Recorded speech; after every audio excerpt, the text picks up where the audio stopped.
My name is Abba Kovner. I am known as a fighter of Nazis, a ghetto fighter, and leader of the resistance. Yet, I must admit that I am consumed with guilt. That's because I don't know whether I should be remembered as a fighter of Germans or a betrayer of my mother, who could not escape with me, as I went off to fight with the underground. It all started with the concept of resistance, of fighting back. No matter what people may think, we were not passive during our collective nightmare. We did not go to our deaths like sheep to the slaughter. Resistance there was, and it was spearheaded by the Jewish youth movements of Central Europe, which I was part of. In fact, the map of Europe is dotted with Jewish armed resistance, in ghettos and in camps, from 1941 to 1944. It was a heroic struggle on every level, but just as Jews in the general communities were divided along political lines, from left to right, so were the Jewish youth and youth groups. Just before the war broke out, in the fall of 1939, some 100,000 young Jews were involved in the various youth movements. Despite the fact that the Germans outlawed Jewish youth movements and their activities early on, the movements continued in secret. Some young Jews were doctrinaire communists, some were Trotskyites, some were Zionists, some were members of the Socialist Bund. As for me, I joined one of the first youth movements in Eastern Europe, HaShomer HaTzair, which combined both Zionism and radical socialism in its ideology. The Dror movement was similar to HaShomer HaTzair, but its members came from poorer circles. The Gordonia movement promoted a more moderate Zionist socialist platform, while the Hanoar HaTzioni and Akiva youth movements encouraged Zionism and Hebrew culture. There was also a right-wing Zionist group called Beitar, named after the last stand of the anti-Roman freedom fighters of the 2nd century of the Common Era. Many of the Zionist movements, except Beitar, were connected to specific kibbutz movements, that is, collective settlements, in Palestine, and were involved in sending members to settle there. Many of us participated in agricultural training programs in preparation for our relocation. We were strongly connected to each other, believing that we were preparing for something of great importance. That was probably why, despite our age, we took a leading role in resisting the Nazis.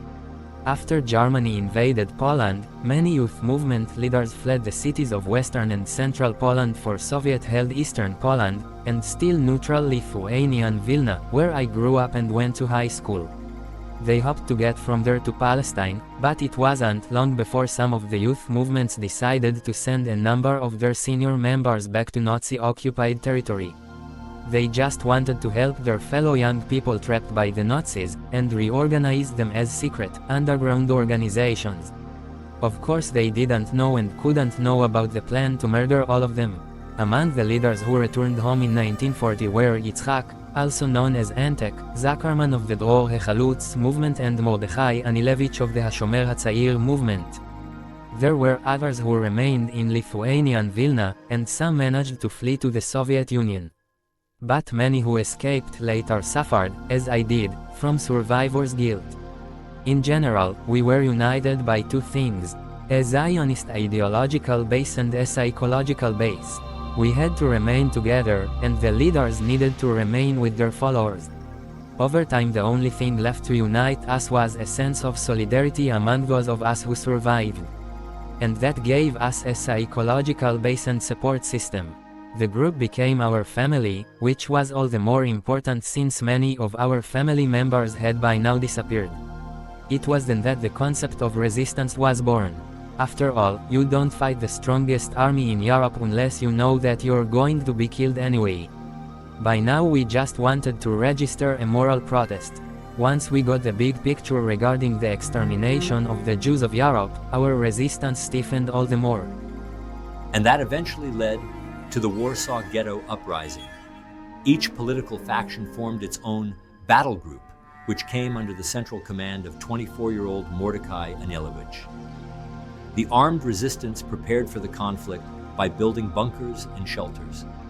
On the 19th of April, 1943, units of the SS and collaborating forces, armed with heavy artillery and tanks, were sent in my Heinrich Himmler. they were ordered to liquidate the ghetto. The resistance fighters numbered only a few hundred and were vastly outnumbered in troop strength and weaponry. But with their small cache of weapons, they were nonetheless able to hold off their enemies for almost a full month.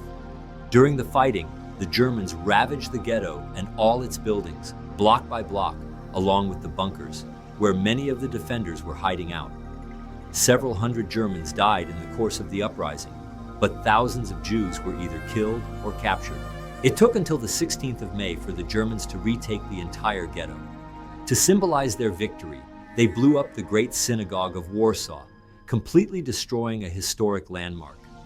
It is estimated that during the uprising, roughly 7,000 Jews lost their lives. Some 50,000 others, who managed to survive, were transported, either to labor camps or death camps. Elsewhere, the youth movements in the ghettos did what they could to boost morale. They organized study courses, seminars, and ideological workshops. They published underground newspapers, and in Warsaw, the youth movements set up a courier network to keep in contact with other ghettos. They even established militias to carry out uprisings within the ghettos. In other ghettos, such as in Kovno, the young resistors made plans to escape to the forests and join the partisans. In June 1941, Nazi Germany attacked us in Vilna, which was by that time in Lithuanian SSR. They quickly established the Vilna ghetto. I managed to escape with several friends from the Shomer HaTzeir youth to a Dominican convent headed by Anna Borkowska in the city's suburbs. The nuns told us what was going on, how the Nazis were killing Jews, and from that information I deduced that the Nazis were determined to kill every last Jew in Europe. It was still difficult for me to explain why Vilna was hemorrhaging blood while Bialystok was calm. One thing was clear to me. Vilna was not just Vilna, Ponary was not just an episode. It was a whole system. There wasn't anything particularly logical about it, but it was true. And I had figured it out. I returned to the ghetto. I concluded that in order for any revolt to succeed, a Jewish fighting force was needed. I made a public announcement at a meeting of delegates of all Jewish youth movements. Hitler is plotting to destroy all European Jews. Lithuanians Jews will be the first in line. Let us not be led like sheep to the slaughterhouse. It is right, we are weak and without defense, but the only answer to the enemy is resistance. And so I decided to form an underground. We often used girls as couriers, because they would not be suspected. In January 1942, the United Organization of Partisans was founded in Vilna. All the parties and youth movements, from the whole political spectrum in the ghetto, took part. I was a member of the headquarters, but after our chief commander, Itzhak Wittenberg, was captured, I became the head of the organization. My nickname was Uri. In the days of the last deportation from the ghetto to the death camps, I supervised the escape of our fighters to the woods. In the Rodniki Woods I commanded the Jewish unit, which was composed of ghetto fighters and the Nakam squadron from the Jewish camp. We seized guns from dead Soviet soldiers. Of course many of us were killed in the process. But we did what we had to do, and there was no turning back. Unbeknownst to them, there was a completely parallel, yet isolated resistance movement forming in Western Europe. In May 1942, there was a meeting in southern France of a number of leaders of the underground Zionist movement. They decided to form an organized resistance. By then, they knew about the fascist German plan of genocide, and they aimed to hide as many Jews as possible, especially children, or perhaps get them across the border to Spain. Many of them had roots in the Communist Party of France and also in the Movement of Organizations of Immigrants, or MOI. But the core of the movement was Jewish. They heroically fought the Germans and they suffered serious casualties. But they also managed to save between 7,000 and 9,000 children in occupied France. Interestingly enough, none of them were betrayed by the French. Back in Hungary, the Zionist movement wasn't large. They also recognized that the wisest course was not to resist with arms, since combating the power of the German army was useless. Zionist youth groups supplied food to ghettos, stole money, appeared in fascist militia uniforms, and engaged in many daring exploits, including the rescue of many Jewish children. They also created thousands of false identification papers for Jews. Their story dovetails with celebrated Swedish diplomat Raoul Wallenberg, who was stationed in Budapest. While serving as Sweden's special envoy in 1944, he issued protective passports and sheltered Jews in safe houses, which were designated as Swedish territory, saving tens of thousands of lives.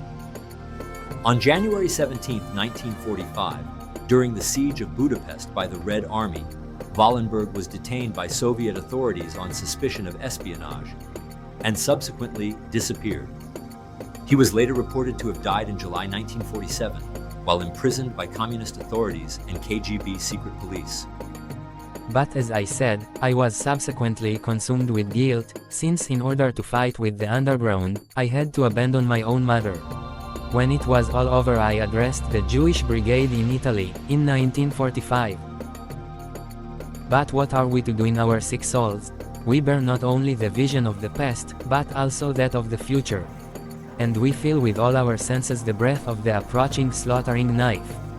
The knife which lies in ambush in every corner, on every path and highway of Europe. The new knife was born on the fields of Majdanek, Ponar, and Treblinka, where millions of the masses of tens of nations saw how it was done. So easily, so simply, and so quietly.